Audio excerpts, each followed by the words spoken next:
Para contribuições de generosidade, oferta cwb@salvaterralocal.org.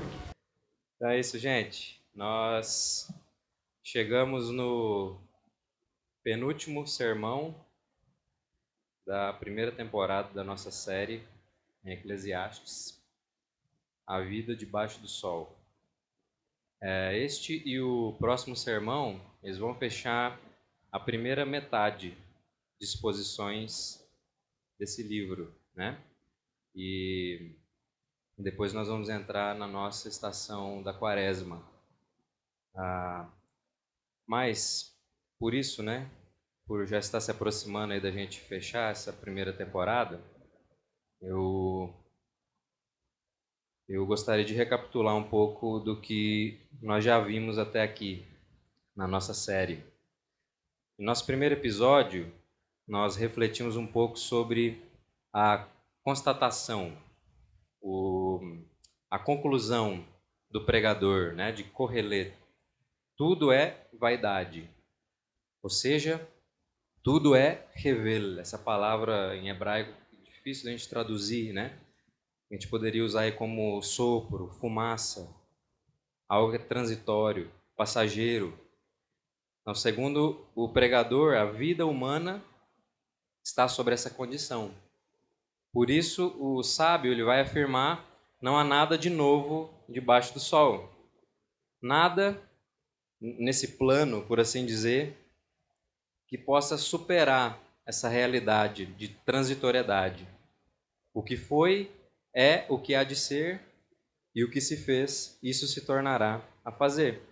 Utilizando aí as próprias palavras, né, do autor. Depois disso, no nosso segundo episódio, nós consideramos a busca por satisfação em diferentes estilos de vida.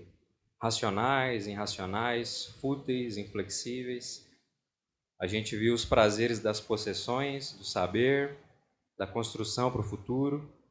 E como vimos, mesmo que esses prazeres tenham muitas coisas para dar, o fato é que nenhum sobrevive ao teste decisivo da morte.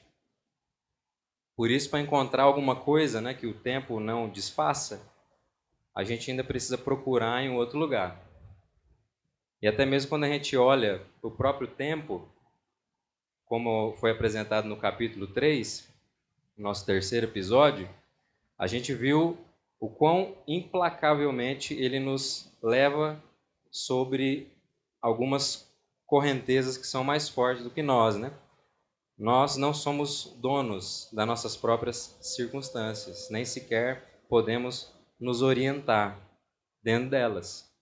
E assim nós chegamos no nosso quarto episódio, na segunda parte do capítulo 3, onde nós falamos sobre o tema da tirania e da crueldade humana.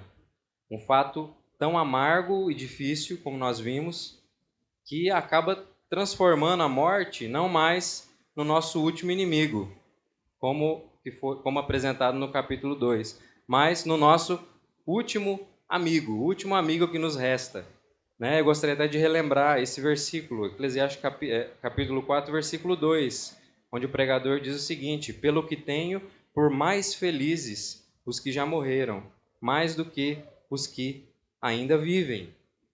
E adiante dessa realidade, que no último episódio nós passamos a observar aqueles que são os aparentes ganhadores, os sobreviventes nessa luta humana debaixo do sol. Aqueles que se lançam completamente em si mesmos, passando a ser movidos pela inveja, pelo próprio egoísmo, e se enveredando em uma corrida desenfreada para conquistar e construir tudo aquilo que se pode antes que o seu tempo se acabe. Capítulo 4, versículo 4. Diz assim: então vi que todo trabalho e toda destreza em obras provém da inveja do homem contra o seu próximo. Também isto é vaidade e correr atrás do vento. Então o pregador nos apresentou aqui o homem para si, lançado em si mesmo, escravizado e movido por sua própria inveja. E no mesmo trecho, nos versículos 7 e 8, ele considera Uma outra condição. Diz assim: então considerei outra vaidade debaixo do sol, isto é, o homem sem ninguém. A solidão do homem que se envereda em uma corrida desenfreada para si e por si mesmo debaixo do sol. Mas como vimos, o pregador deixa muito bem claro que isso tudo também é vaidade, é vapor, é fumaça, é um sopro.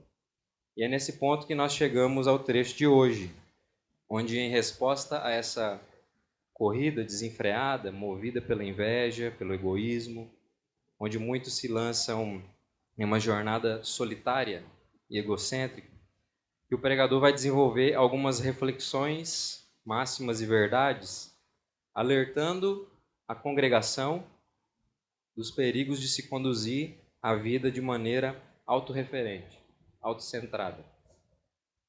Então, hoje nós vamos falar sobre um tema para além de si mesmo. Esse é o tema do sermão de hoje, o 6º episódio da nossa série de exposições em Eclesiastes, a vida debaixo do sol.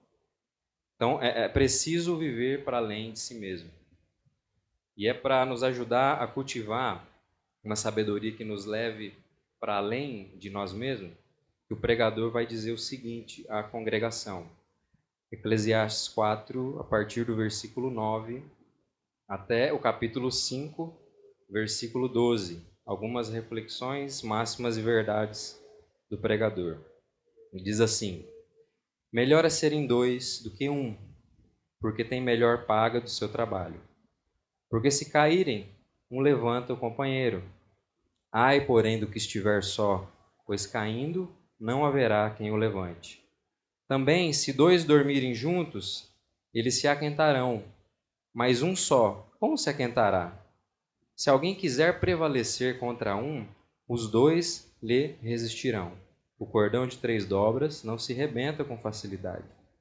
Melhor é o jovem, pobre e sábio, do que o rei velho e insensato, que já não se deixa admoestar. Ainda que aquele saia do cárcere para reinar ou nasça pobre no reino deste. Vi todos os viventes que andam debaixo do sol com o jovem sucessor que ficará em lugar do rei. Era sem conta todo o povo que ele dominava. Tampouco os que virão depois se hão de regozijar nele. Na verdade, que também isto é vaidade e correr atrás do vento. Guarda o pé quando entrardes na casa de Deus.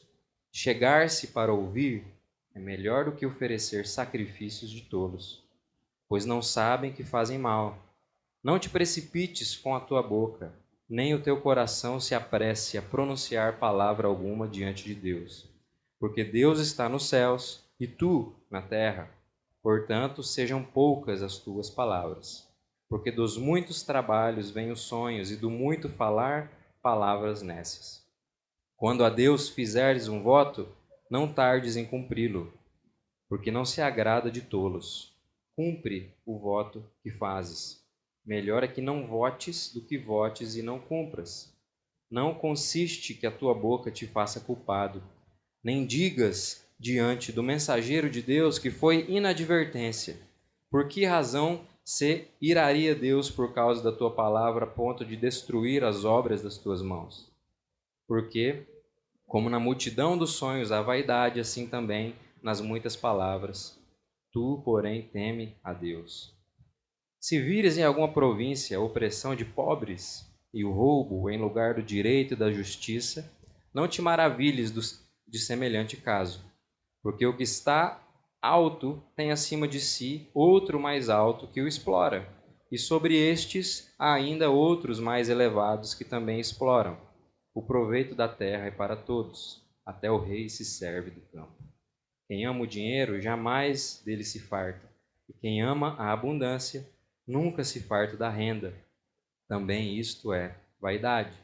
Onde os bens se multiplicam, também se multiplicam os que deles comem.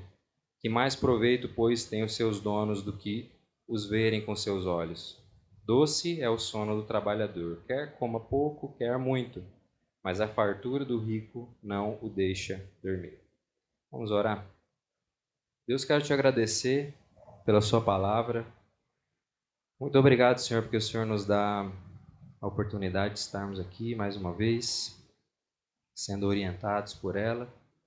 Eu peço que o seu Espírito Santo, Pai, venha abrir mesmo nossos corações, nossos ouvidos, nossas mentes, para que a gente possa internalizar mesmo sua verdade, Pai. Em nome de Jesus, nos ajuda para que eu não venha atrapalhar aquilo que o Senhor tem para dizer, Senhor. Amém. Mas então, meus irmãos, antes da gente percorrer o texto, olhando assim por cima, parece que estamos diante de vários trechos que não conversam muito entre si, né? Mas eu gostaria apenas de ressaltar que, como eu disse anteriormente, nós estamos aqui diante de algumas reflexões máximas e verdades feitas pelo pregador logo após ele apresentar à congregação a corrida desenfreada do egoísta solitário, escravizado e movido pela sua própria inveja. Gostaria que vocês mantivessem isso em mente conforme a gente for caminhando. A gente poderia, sim, tratar cada uma dessas reflexões de forma particular, né? A maioria acaba adotando esse caminho, mas nós preferimos adotar uma divisão de trechos mais longos para essa série. É uma divisão que não foi inventada por nós, obviamente. Ela foi baseada no material do importante estudioso do Antigo Testamento chamado Derek Kidner, chamado A Mensagem de Eclesiastes. Se você quiser correr atrás desse material para ler, a gente usou a mesma divisão que ele fez do livro de Eclesiastes, tá? Então, uma das principais características das nossas exposições nessa série tem sido um caminho dos temas universais de cada trecho para os seus particulares, e não um caminho dos particulares para os universais, né? A gente está pegando o tema que percorre os trechos, né? Que unem os trechos em suas particularidades. Então essa é a diferença. Eu estou falando isso só para vocês entenderem melhor a forma que a gente vai percorrer essas reflexões do pregador no trecho de hoje. E a primeira coisa aqui que o pregador começa fazendo, após apresentar à congregação a corrida desenfreada e autorreferente do egoísta solitário, é oferecer contrastes imediatos a essa postura. E ele faz isso discorrendo sobre duas posturas, segundo ele são melhores, são superiores à postura anterior. Ele vai começar o versículo 9 bem assim: melhor é serem dois do que um. Esse é o primeiro contraste que ele faz. Né? Depois de destacar a vaidade de um homem sem ninguém, o pregador demonstra que melhor do que viver só é ter alguém para conviver. Aqui nós começamos a ver a riqueza da cooperação, do companheirismo, em oposição à pobreza do isolamento, do egoísmo e da cobiça. E aqui nós estamos diante de um trecho que geralmente é muito usado para se referir a relações conjugais. Porém, apesar de não ser de um todo errado a gente utilizar esses versos para esse fim, o foco aqui são as relações interpessoais do ser humano em geral. Tá? Muitas das vezes, quando vemos versículos como esses aqui, de compromisso, de intimidade, de cuidado, que nem sequer fazem menção à intimidade sexual, a gente logo pensa que uma relação assim só pode acontecer no casamento, né? A primeira coisa que vem na nossa cabeça. É como se um solteiro, por exemplo, ele nunca pudesse viver um tipo de relação como essa. Ele precisa, subir o nível, né? Para experimentar isso. A maioria das pessoas pensa assim. E principalmente nós, cristãos. Esse é um texto muito padrão para falar de casamento, né? Mas a questão, meus irmãos, é que quase sempre a gente se esquece que o pregador, apesar de estar fazendo uma análise da vida debaixo do sol, ele faz como alguém que vive sob a perspectiva da aliança, do pacto do Criador com a realidade e com o seu povo. Ou seja, as soluções que são lançadas, os lampejos de luz que são lançados pelo pregador em meio a essa realidade, muitas das vezes tenebrosa, debaixo do sol, são sempre orientadas pela vida na aliança. E na vida da aliança, não é apenas o casamento que é considerado uma relação pactual, de compromisso, de cuidado, de intimidade, de amor.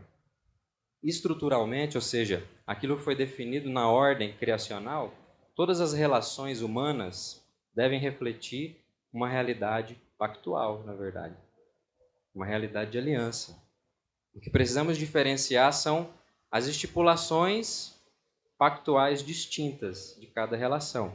Porém, todas, na verdade, são relações de pacto, de compromisso, de amor leal, com o cônjuge, com os filhos, com os irmãos em Cristo, com os amigos, com os vizinhos, com os conterrâneos, estrangeiros, na sociedade, ou seja, com o outro.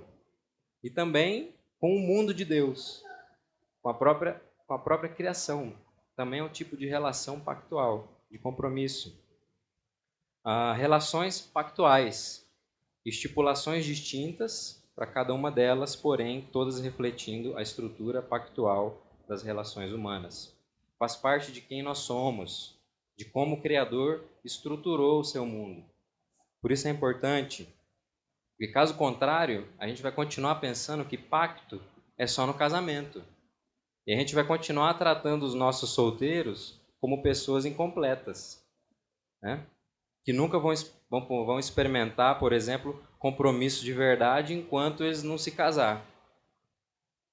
Por isso que a maioria dos crentes fica querendo casar todo mundo, a todo custo. Você percebeu isso?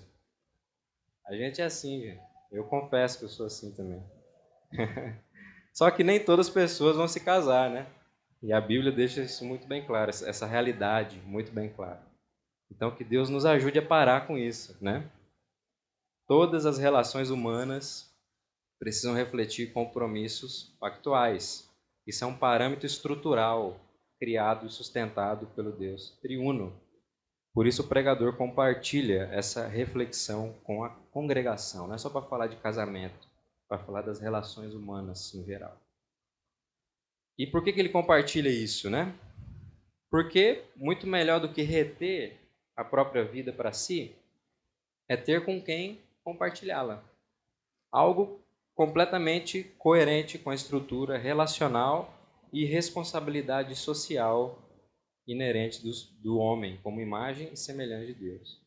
Assim como Deus não retém de si, pelo contrário, ele transborda, ele derrama, doa de si sem reservas, o homem foi feito para doar de si ao outro, estar aberto ao outro.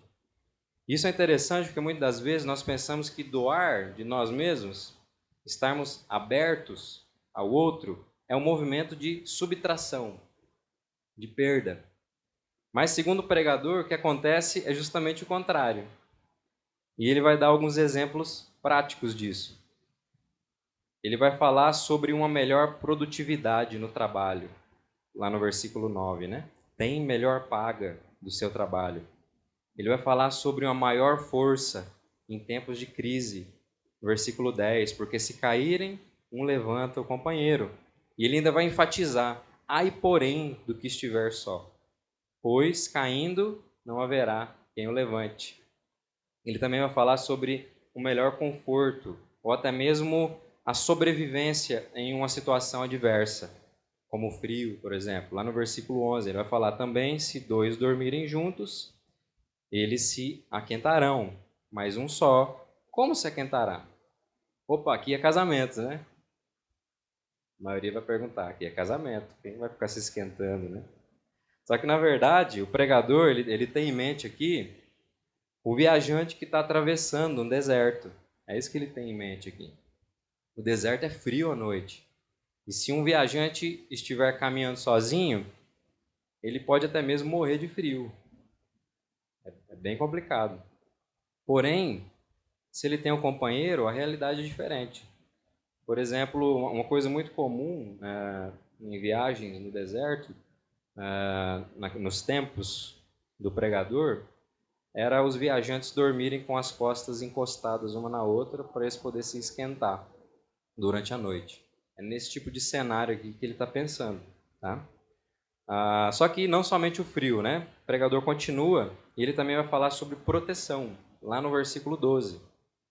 Se alguém quiser prevalecer contra um, os dois lhe resistirão. Ou seja, números, eles oferecem segurança. Enfrentar dois exige um esforço dobrado, né? Do que enfrentar só um. Então, por isso que ele vai finalizar aqui o versículo com uma adição. O cordão de 3 dobras não se rebenta com facilidade. Ou seja, se está aberto ao outro, a uma realidade superior à solidão, ao isolamento, está aberto para a realidade social como um todo, ainda melhor. Muito melhor. É um versículo que também vai demonstrar para a gente que as relações interpessoais dos seres humanos, elas possuem mais de uma forma. Elas são variadas, né? Então, talvez você esteja se perguntando aí, o cordão de 3 dobras aqui não seria o homem, sua mulher e Deus? Então, gente, ninguém é proibido de usar esse versículo desse jeito, tá? Não é num todo errado, tá? Mas a gente realmente estaria forçando um pouquinho aqui as palavras do pregador. Por quê? Porque o texto, em momento algum, ele aponta para uma realidade transcendente de relação. Em nenhum momento ele esboça aqui uma dimensão espiritual no relacionamento. O máximo que a gente poderia fazer, caso a gente fosse usar esse versículo para uma realidade conjugal, seria entender esse terceiro fio do cordão como sendo os filhos que são gerados dentro do matrimônio. Porém, ainda assim, a gente estaria colocando da nossa parte essas palavras na boca do autor, né? Ele não estava falando sobre isso. Mas não vai ser nisso que a gente vai gastar o nosso tempo, tá? O ponto é que o pregador, ele não para por aqui. Ele vai continuar suas reflexões, máximas e verdade. E assim como o homem, ele não é feito para ter os seus olhos apenas voltados para si, estar aberto ao outro não significa apenas afetar o outro, mas também significa ser afetado por ele. E o ouvir é uma postura crucial desse movimento, ser afetado pelo outro. Por isso o pregador diz, né, apresentando a segunda postura agora, o segundo contraste em relação ao invejoso egoísta. Versículo 13, ele vai dizer, né, melhor é o jovem pobre e sábio do que o rei velho e insensato, que já não se deixa admoestar. Então, melhor do que a vida do homem que é contra o seu próximo, como nos é dito lá no versículo 4, é a vida daquele que se abre para o ensino, para o conselho e para a correção do outro. Uma postura superior. Só que ela não é apenas uma postura superior, ela é uma postura necessária para que o florescimento das relações de seres humanos criados à imagem e semelhança de Deus possa ser possível.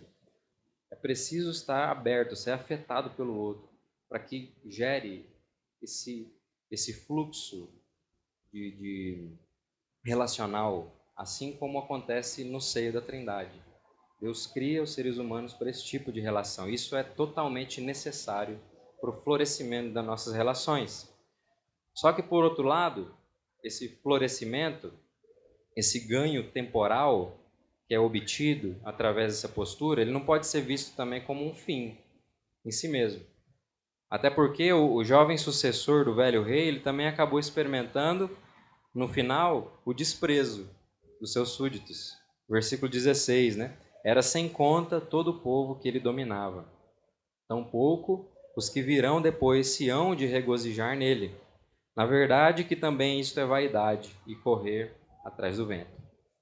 Então nós nunca devemos estar abertos a ouvir os outros, a sermos afetados em nossas relações, apenas pelo ganho temporal que isso pode nos dar. Nós não podemos ter uma postura pragmática, utilitarista das nossas relações. O ganho temporal, as posições, o quanto a gente consegue ganhar, ser influente, no fim das contas, é vaidade, o pregador disse. É vapor, é fumaça, passa também.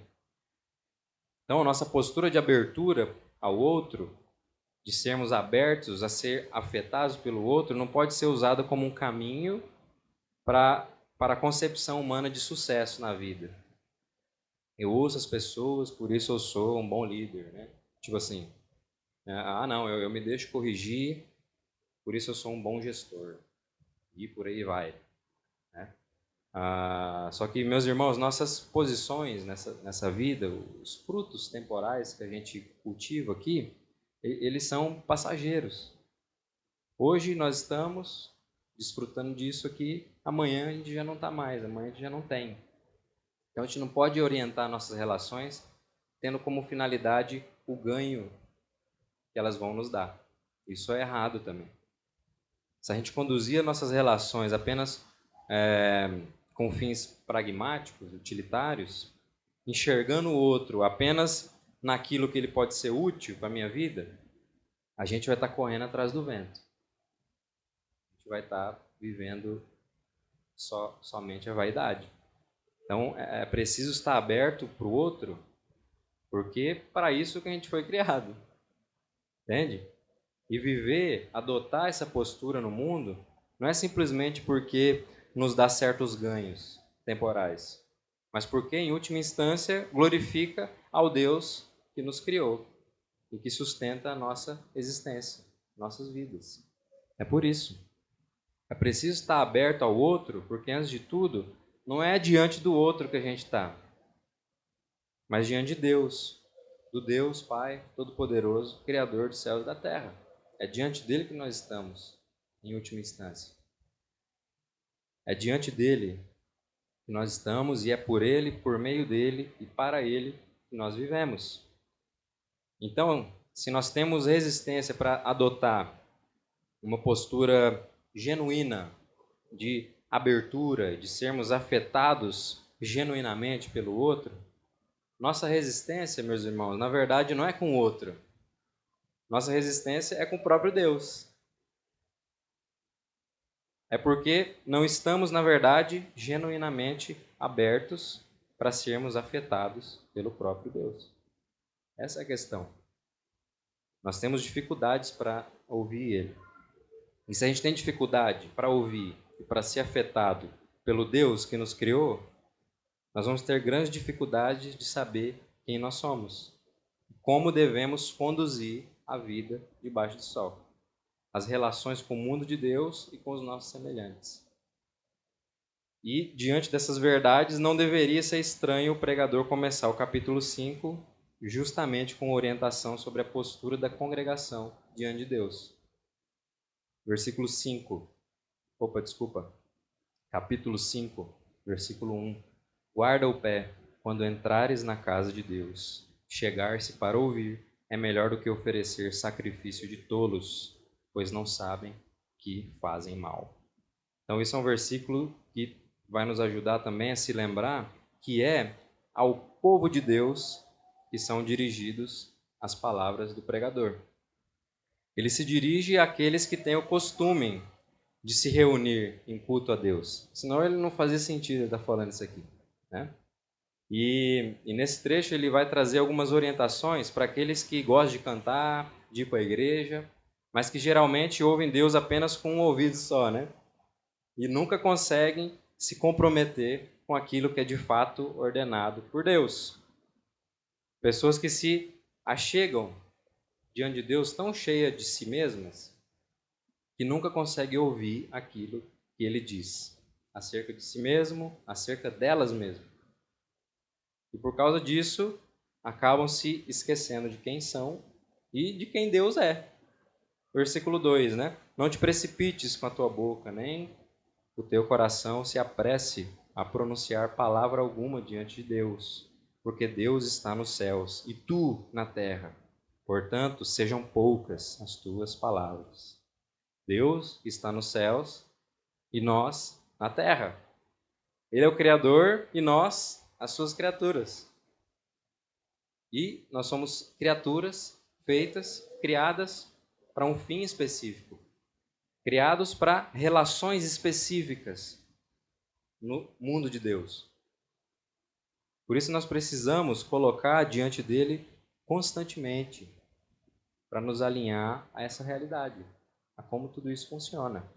É preciso guardar os pés quando nós entramos na casa de Deus.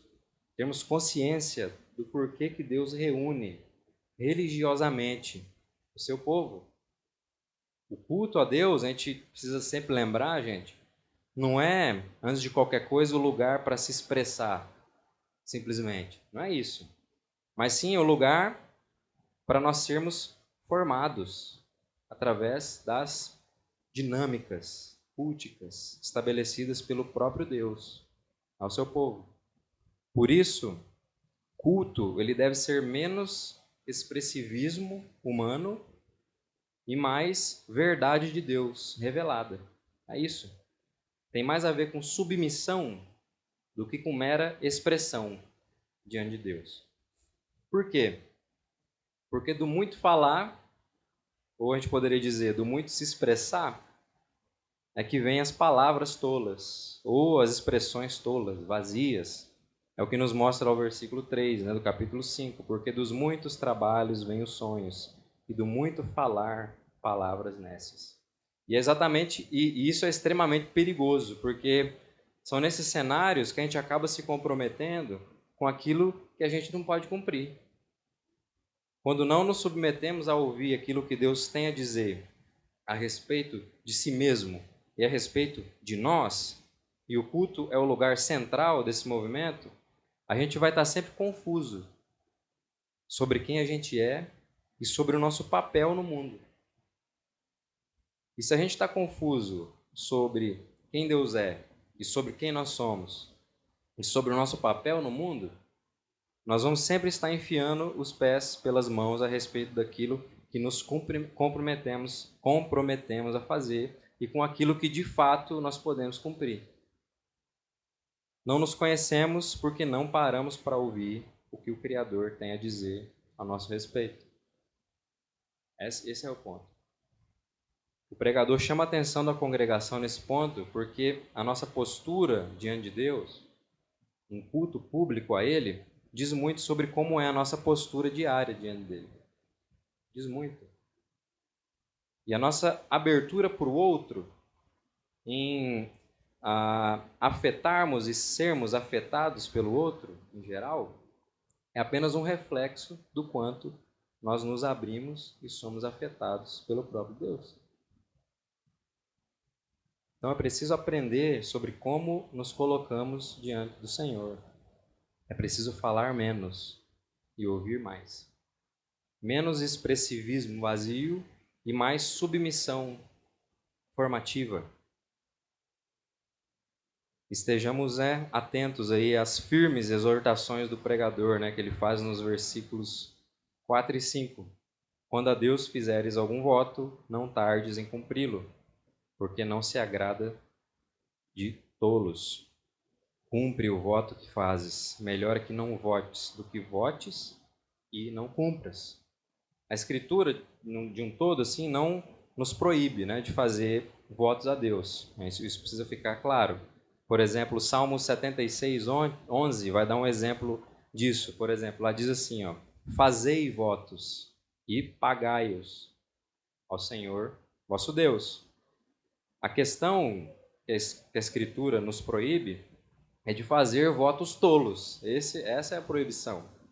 Votos completamente desconectados com a realidade de quem Deus é, de quem nós somos e do porquê a gente foi criado, do para que nós fomos criados. Se a gente ler, por exemplo, todo o Salmo 76, nós vamos ver uma clara expressão dos feitos salvíficos de Deus. E nessa perspectiva daquilo que Deus está envolvido, daquilo que Ele está fazendo, daquilo que Ele está comprometido pactualmente, é que o seu povo vai responder em ações de graças e em comprometimento de fé. É que os votos são apresentados, só que são comprometimentos de fé, a partir daquilo que eles veem nos movimentos de Deus, daquilo que Deus está comprometido. Deus, se você está comprometido com isso, então eu me comprometo em fé com isso aqui.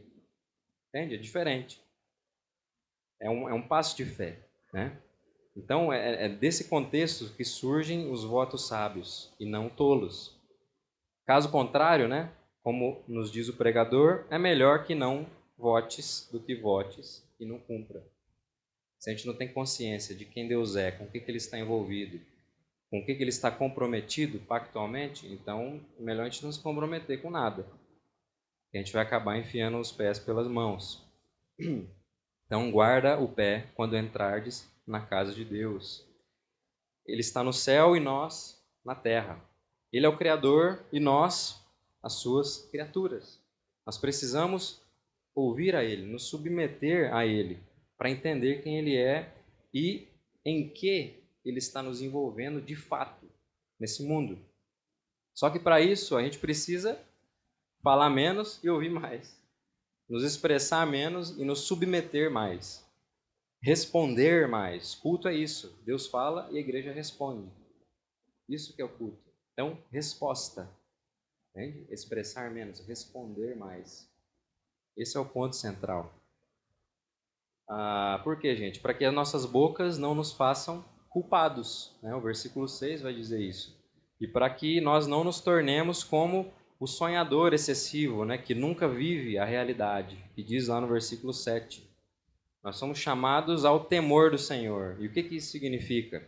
Que é a consciência de que nós levamos a vida diante de um Deus específico, que se revelou de forma específica, que nos envolve em uma relação específica, para fins específicos desse mundo. Isso é temer a Deus, temor do Senhor, ter consciência de que nós estamos diante de um Deus único e verdadeiro. Então, o que o pregador nos ensina nesse trecho é que o problema da tolice, no fim das contas, não é sobre um tipo de pessoa, é sobre um tipo de postura. O povo de Deus pode se tornar tolo no mundo. Parou para pensar nisso? A gente pode ser tolo no mundo, se a gente não se submeter ao verdadeiro tipo de religião, de culto estabelecido por Deus. A gente pode se tornar tolo no mundo. Percebe a importância disso? O povo de Deus também pode conduzir relações completamente equivocadas no mundo se não estiver aberto a ouvir e a se submeter às orientações divinas. O povo de Deus também precisa ser orientado constantemente a olhar para além de si. O povo de Deus precisa disso. Isso não começa simplesmente olhando para o outro, ensinando o povo a olhar para o outro. Você tem que ver o pobre, você tem que ver o necessitado, você tem que ver teu irmão. Isso precisa sim ser parte, mas não começa por aí. Começa, antes de tudo, falando que o povo de Deus precisa olhar para Deus. Esse é o ponto. Entende? Olhar para Deus, primeiro de tudo. E se isso é um constante desafio para os eleitos do Senhor, o seu povo escolhido, isso se torna uma postura praticamente impossível para aqueles que continuam cegos à realidade do reino, para aqueles que continuam vivendo como escravos de si mesmos. É praticamente impossível. É por isso que o pregador, na sequência, ele vai orientar a congregação a não se maravilhar com a realidade das estruturas sociais injustas e opressoras presentes no mundo. Bem interessante, né? Versículo 8. Se vires em alguma província opressão de pobres e o roubo em lugar do dinheiro e do direito e da justiça, não te maravilhes de semelhante caso, porque o que está alto tem acima de si outro mais alto que o explora, e sobre estes ainda há outros mais elevados que também exploram. Então, em um mundo cheio de seres humanos insatisfeitos, sedentos, famintos de sentido, de significado, de propósito, pessoas aí rebeldes ao Criador, né? O resultado mais óbvio é o de seres humanos engolindo uns aos outros. É isso? Consumindo, oprimindo os outros. Esse é o tipo de estrutura social coerente com o tipo de ser humano que reflete a concupiscência da carne, dos olhos e a soberba da vida, né, que são que são descritos lá posteriormente pelo apóstolo João, né? Esse é o tipo de estrutura que o povo de Deus só pode vencer cultivando um tipo de relação correta com ele. Até porque nós compartilhamos com os ímpios do mesmo espaço no mundo, né? Versículo 9: o proveito da terra é para todos. Até o rei se serve do campo. Então, é preciso demonstrar onde está o nosso diferencial nessa jornada no mundo de Deus. Onde nós encontramos nossa satisfação, nossa saciedade. Onde nós encontramos fartura, para que possamos doar de nós ao outro, ao invés de consumir o outro, como é costume, né? Se tudo isso, como nos mostrou o pregador, tem fundamentalmente a ver com a nossa relação com o Criador, tudo isso vai dizer respeito, então, a uma questão de envolvimento relacional do nosso coração. É isso. Onde os nossos corações têm encontrado descanso. O que nós temos amado acima de tudo nessa vida? Já parou para pensar? O chamado de Deus a seu povo é bem específico. A gente lembrar o que está escrito lá em Deuteronômio 6, do 4 ao 6. É um chamado bem específico, vou ler aqui. Ouve, Israel, o Senhor nosso Deus é o único Senhor. Amarás, pois, o Senhor teu Deus de todo o teu coração, de toda a tua alma, de toda a tua força. Estas palavras que hoje te ordeno estarão no teu coração. E por que no coração? Porque, segundo as Escrituras, o coração é o centro de vontade mais profundo do ser humano. É o centro unificador do homem, de onde, segundo o sábio de Provérbios, né, que talvez seja o mesmo de Eclesiastes, provém as fontes da vida. E por que amarás? Por que Deus chama o povo a uma relação de amor, né? Por quê? Porque é amando o objeto correto, o alvo correto, que o coração encontra descanso, satisfação. Que o ser amante encontra gozo, fartura, de fato, né? Sendo assim, quem não ama o Criador, não tem o seu coração descansando nele, logo vai amar algo do mundo criado. Isso é óbvio, né?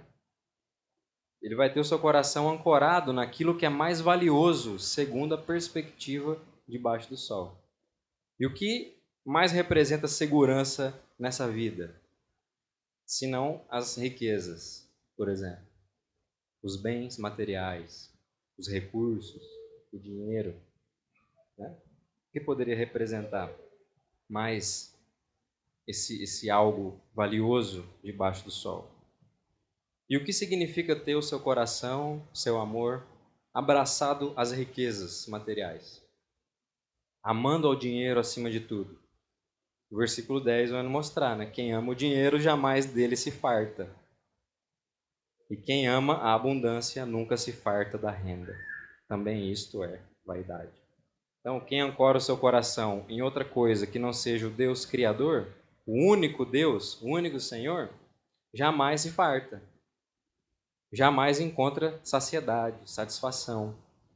Se torna um faminto ambulante, né? Disposto a consumir, a usar tudo e todos ao seu redor. Não consegue ver o outro, não consegue ouvir o outro, não consegue se abrir para o outro. Por quê? Porque ele vive voltado para si, para suas insatisfações, para suas pendências. Esse é o ponto. Ele não consegue viver para além de si mesmo. Isso se torna um ciclo vicioso de insatisfação e, consequentemente, de consumo, de exploração, de opressão, de injustiça. Uma estrutura social onde um busca tirar proveito do outro e assim consecutivamente. O versículo 11 vai dizer, né? Onde os bens se multiplicam, também se multiplicam os que deles comem. Que mais proveito, pois, têm os seus donos do que os verem com seus olhos? Qual é o maior proveito, meus irmãos, que pode se tirar de um sistema que é insuficiente em si mesmo? Não há saciedade no fim das contas. Sendo assim, não vai haver o tão procurado descanso, né? Que é o versículo 12, finaliza. O doce é o sono do trabalhador, quer coma pouco, quer muito, mas a fartura do rico não deixa dormir. Não há descanso, né? Ele não consegue descansar nunca. Está sempre aflito. Então, no fim das contas, quem ama o dinheiro só colhe o cansaço de uma corrida desenfreada, movida pelo egoísmo e pela inveja. E nesse cenário é praticamente impossível olhar para além de si mesmo, de se abrir para o outro, uma vez que todos estão famintos, né? Tentando consumir o seu próximo. É impossível. E estão tentando aí ancorar os seus corações naquilo que some como um vapor, como fumaça, ou seja, naquilo que é vaidade, no fim das contas. Então, para a gente começar a concluir aqui a nossa mensagem de hoje, é somente aqueles que de fato encontram fartura, satisfação, descanso para os seus corações inquietos, que podem testemunhar no mundo de Deus uma realidade diferente. Uma realidade que, antes de tudo, não é fruto do simples esforço humano, egoísta e invejoso, mas do próprio movimento salvífico, gracioso e misericordioso de Deus, por meio de Cristo, pelo poder do seu Santo Espírito, que é justamente a ação poderosa do Evangelho que age no coração de cada indivíduo do povo de Deus. E o que estas diversas reflexões, máximas e verdades, no fim das contas, mostram, né? É que, no fim das contas, todos os homens na face da terra precisam ser confrontados constantemente pela mensagem do Evangelho de Jesus Cristo. Essa é uma verdade que a gente precisa aprender nessas reflexões aqui. Aqueles que ainda se encontram mortos nos seus delitos e pecados, eles que estão escravizados em si mesmos, famintos, sedentos, insatisfeitos, eles precisam ser alcançados pelo poder vivificador, libertador e transformador do Evangelho. Por isso que eles precisam. E aqueles que já foram atingidos por esse poder, né, já foram arrastados para fora de si mesmo, inseridos no seio do povo de Deus, também precisam ser constantemente relembrados da necessidade de se submeterem ativamente em fé a esse poder, para que a nova vida do Evangelho possa ser testemunhada fielmente no mundo. Por que disso? Porque a gente precisa se lembrar que é impossível viver uma vida para além de si mesmo apenas se esforçando. É impossível. Sendo diligente, bem disciplinado. Não dá certo. Não dá certo. É impossível a gente reendereçar os nossos corações, o nosso amor para o objeto, para o alvo correto, apenas organizando melhor a nossa agenda, a nossa rotina. É impossível. Não dá. Não dá. É impossível gerar os frutos do Evangelho, né? A nova vida do Evangelho, sem se submeter constantemente ao poder do Evangelho. É impossível. É só se submetendo em fé ao poder do Evangelho que a gente consegue ver os frutos dessa nova vida sendo gerados em nós.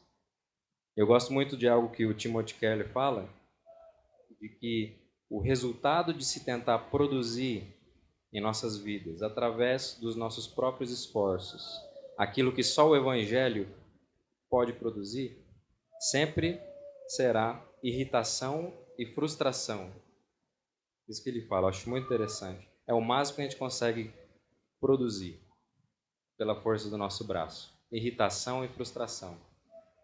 A gente vai se irritar no processo e no fim das contas a gente vai se frustrar porque a gente não vai conseguir. Né? A gente não consegue. Por isso que eu digo que Não tente cultivar uma vida para além de si mesmo, se abrir para o outro, doar de si, afetar e ser afetado pelo outro nas suas relações, apenas se esforçando mais para isso. Não faça esse caminho.